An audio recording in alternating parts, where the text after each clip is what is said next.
Today's responsive reading, To Be of Use by Marge Piercy, reveals a practical side to Unitarian Universalism. Our religion seeks to make a real difference in the real world. We are not about pie in the sky and the sweet by and by. Piercy writes, I want to be with people who submerge in the task. To be submerged in the task is to focus on behavior. Religion is something we do, not just something we think or say. We are the religion of deeds, not creeds. Creeds are ethereal, often making conclusions about unobservable things. Deeds are real in that they are observable and measurable. The behavioral psychology of B.F. Skinner is a psychology that has much in common with the Unitarian Universalist spirituality.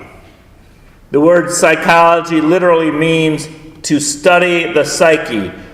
Psyche is the Greek word which is often translated as soul.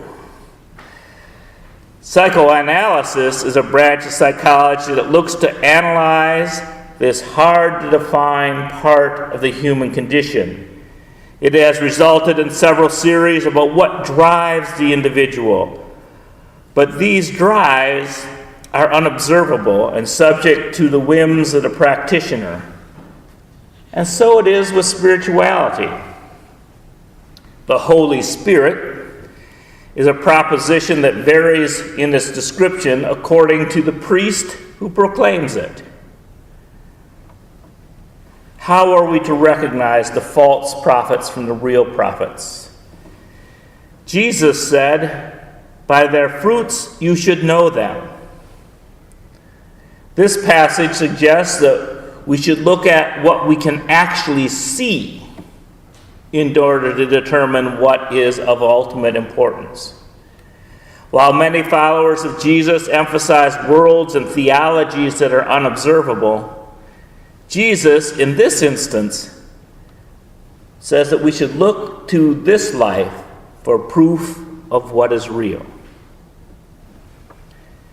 B.F. Skinner was the developer of behavioral psychology.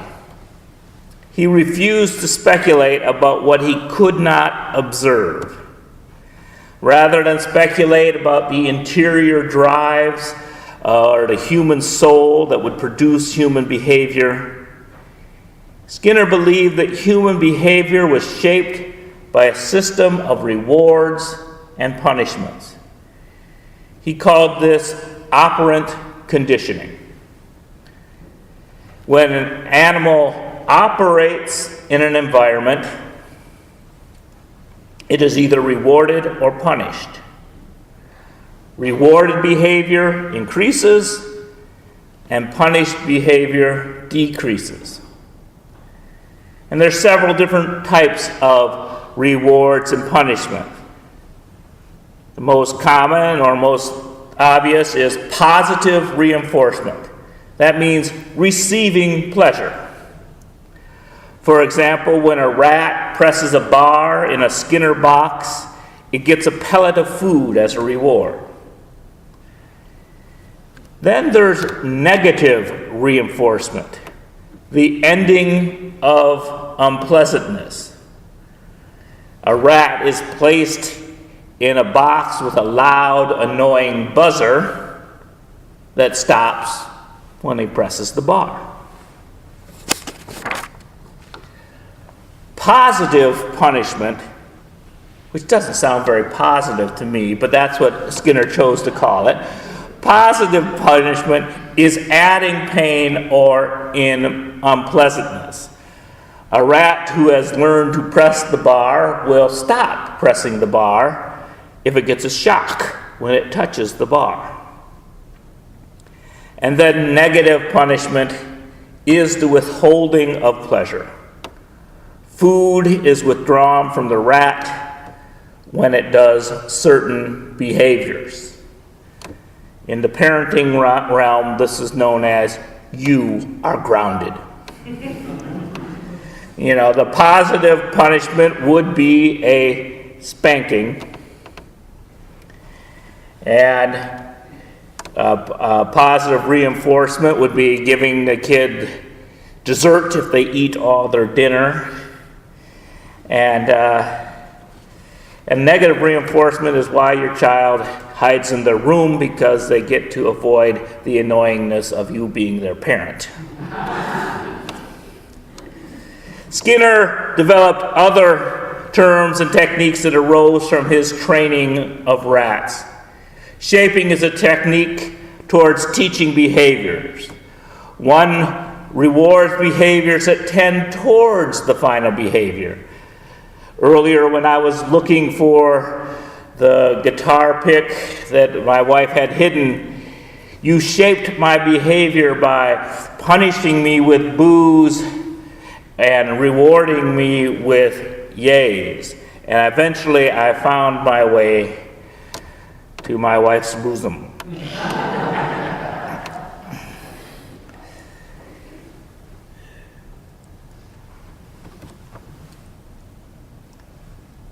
That there is a paradox that Skinner also discovered. That partial reinforcement schedules are harder to extinguish than regular reinforcement schedules. Now that means that the rat learns to press the bar and get food. But if you start giving them the food every other time, and then every third time, and every fourth time, and then every fifth time, the rat, when you stop giving it any food at all, will keep pressing the bar, because he's learned that, well, it doesn't always work, but it works sometimes. And it's that partial reinforcement schedules are the hardest to extinguish. And I think about this in religion. Imagine a child learning how to pray. At first, the parent is by the child's bedside as the child prays. The parent hears what the child wants and makes sure that he or she gets it. He prays for a ball, and the next day a ball appears. The behavior is established. As the child grows, she sometimes prays without the parents watching, and those don't necessarily get rewarded, but occasionally the parents still hear them, and a partial reinforcement scale is established, and the child begins to pray more fervently, like a rat pressing the bar over and over again. And also addictions may be formed this way as well. The drug of choice, or gambling, or whatever someone is addicted to, gives a positive reward at first. Then a person goes through withdrawal and takes another dose.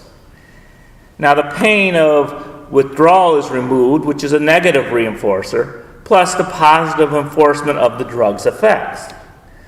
But biologically, it starts taking more and more of the substance to achieve both positive and negative reinforcement effects. And a partial reinforcement schedule is developed. The behavior becomes more fervent and harder to extinguish. Think about the addiction of golf. Those of you who are afflicted with this addiction know that an occasional good hole can keep you hooked for several rounds. Skinner insisted on only making conclusions from observable behaviors. And this works well with rats and pigeons, but has some limitations with humans. For humans, report having thoughts. And thoughts are unobservable, but sometimes thoughts can be rewarding or punishing. and it's hard to know. People will do behavior that seems inexplicable by everything you're watching around them, but they may indeed be being rewarded by something inside their head. For example, after doing something, some people may have guilty thoughts and feelings, and that's a punishment that reduces the likelihood of that behavior being repeated. But some of us are able to indulge in a guilty pleasure. It's because we're able to rationalize and say, I deserve this ice cream. We think of a reason that we should not feel guilty, and our minds reward ourselves. And that will help repeat that behavior. So much of behavioral science is now, if you look up a therapist who's going to give you, they'll call it cognitive behavioral psychology. And the proponent of cognitive behavioral theory was Albert Ellis, who developed something he called rational emotive therapy, RET. So it's easy to remember. Skinner is rat, Ellis is RET. Both Skinner and Ellis objected to religion, but for different reasons. Skinner objected because he found religious ideas unobservable, thus unprovable. Ellis objected because he observed in psychotherapy that religious thoughts often interfered with rational behavior. I believe that religion can be viewed through this lens of cognitive behavioral theory. Let us return to Skinner's description of reinforcement and punishment. Heaven is a positive reinforcement for good behavior, or at least in Ellis's idea that the idea of heaven can reinforce good behavior. And hell is a positive punishment for bad behavior. Now, the goal of Buddhism is the cessation of suffering. That is an example of negative reinforcement. Negative punishment is evident in the existentialist sense that life is absurd and has no meaning. The perceived loss of ultimate meaning reduces the behavior of looking for God. For some, this results in a behavior of creating one's own meaning. For others, suicide is a behavior that provides the negative reinforcement of ending suffering. Skinner would resist this interpretation because he believes that behavior really only changes after rewards and punishments. That heaven and hell can't reward punishment because after one is dead, it's hard for one to observe behavior. He would rather observe the tangible rewards and punishments of religious behavior. Acceptance by a human community is a positive reinforcement. It increases the behavior of professing belief. Rejection, excommunication, and shunning is a negative punishment. It lessens the behavior of non-belief. Cognitive behavioral psychology would suppose that the theories of religion are unobservable and thus not subject to study. Ellis focused on behavior that is self-directed and not attributed to any higher power. To say that God or the devil made me do it is shirking my responsibility to be fully human. In the case against religion, Ellis writes, religious commitments also frequently has a serious disadvantage, since it tends to be obsessive-compulsive and may well interfere with other kinds of healthy commitments, such as deep involvement in sex-love relations, in scientific pursuits, or even in artistic endeavors. Moreover, it is a commitment that is often motivated by guilt or hostility and may serve as a frenzied covering-up mechanism which masks but does not really eliminate these underlying disturbed feelings.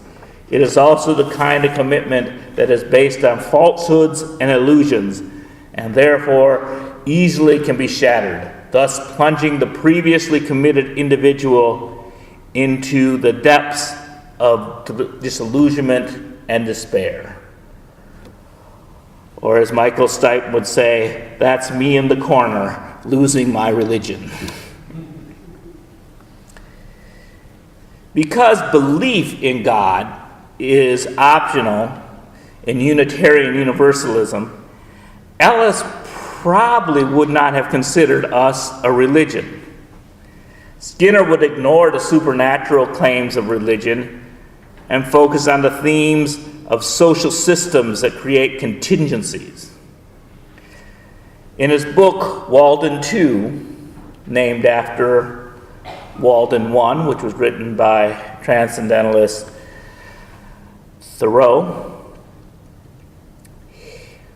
Skinner writes about a utopian community where the rewards and punishments are well placed. He argued that positive reinforcement was the most effective shaper of behavior. His critique of churches and other social systems, even secular systems, is that they rely too much on punishment, which does not really build desired behaviors. It merely builds the behaviors that avoid punishment. Positive reinforcement can teach a child to do good things. Punishment teaches a child not to get caught. So what type of punishments and rewards do Unitarian Universalists respond to? In what ways do we punish ourselves, and what rewards do we offer? Let us begin with negative punishment, the removal of something pleasurable. Unitarian Universalism removes the pleasure of being certain. This is probably our biggest barrier to attracting new members. I have observed that most people enjoy having the answer. It gives life predictability. Order is comfortable to many. To ask someone to become a Unitarian Universalist is to ask them to embrace uncertainty. We ask our atheists to live with the possibility that there is a God, and we ask our theists to doubt. Living the questions is a negative punishment in that it removes the pleasure of having the right answer. And our skepticism can also be a positive punishment within our ranks. Anyone who is too certain of their path may be scolded for such behavior.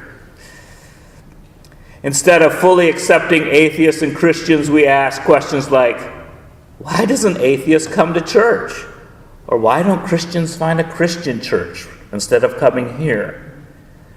Withholding full acceptance of those specific viewpoints reduces attendance of people at our events. It is a barrier to growth. And then Unitarian Universalism offers positive punishment in that it is hard work. Most people want easy answers. We give hard questions. What is your purpose in life? Are you as accepting of others as you could be? We are not the religion for the lazy. People who want a simple solution will feel punished when we ask them to say, yeah, we've heard those words before, but what do you really believe?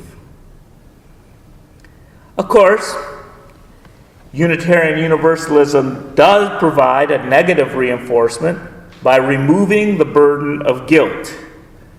Many come to us with the pain inflicted upon them by being called sinners. People come to our services and say, "Finally, a place that lets me be myself. I no longer have to pretend that I do not have questions. I no longer have to hide my love in a closet."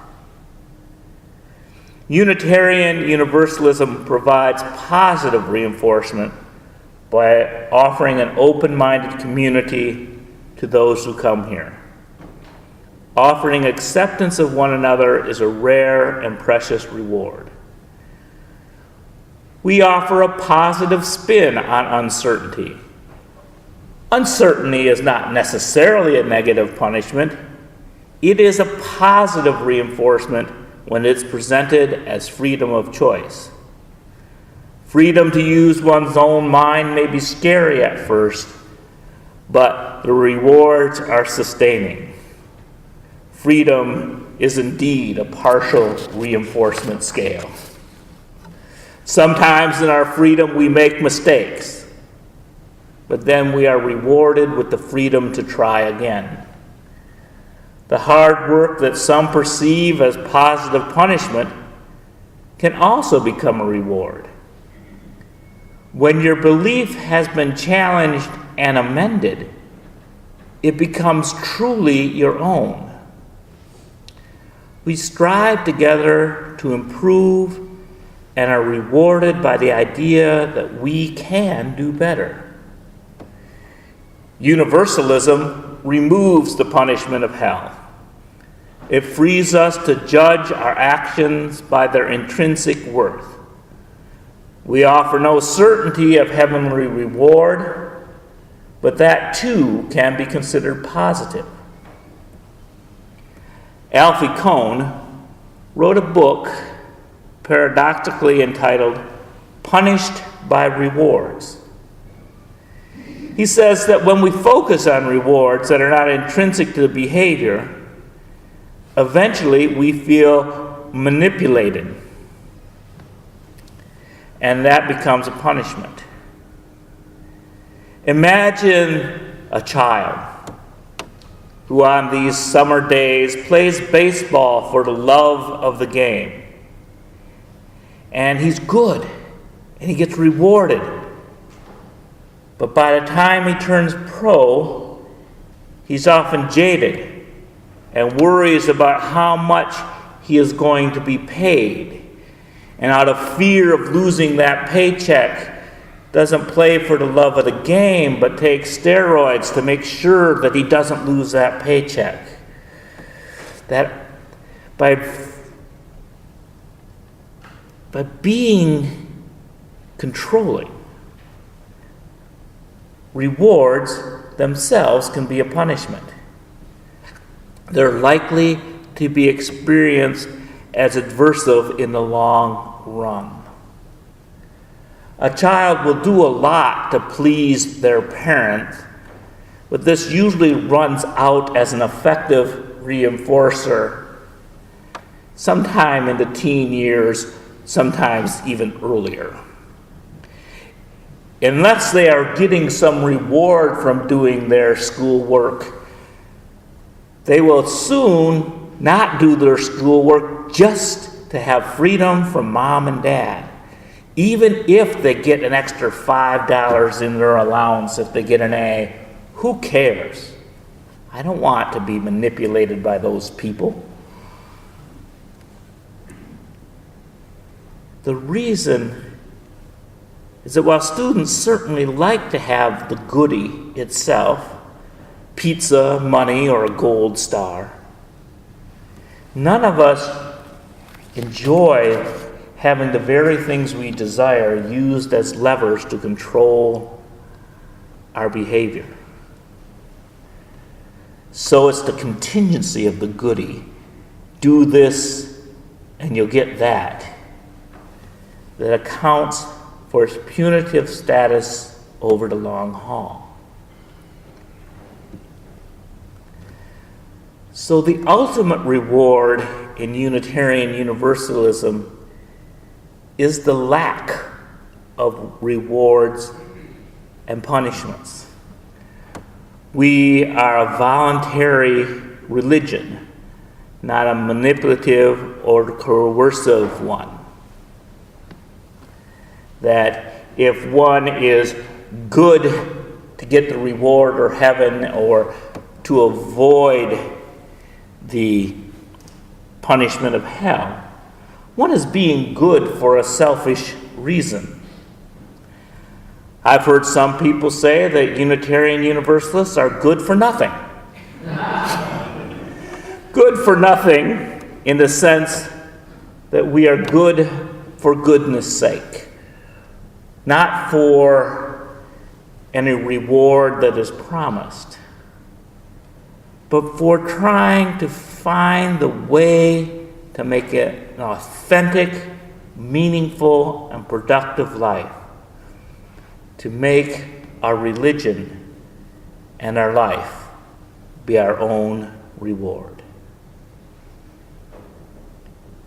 I often end sermons with the words, "May we bless and be blessed." And the word bless, beyond its religious connotations, generally just means happiness. To give happiness, to give a reward. And I always end with, "May we bless or be blessed," because I think we need to give as well as take rewards. We're not trying to get out of it ahead. We're trying to increase bliss. Doing things and living a life and holding beliefs that have their own intrinsic reward. May we bless and be blessed.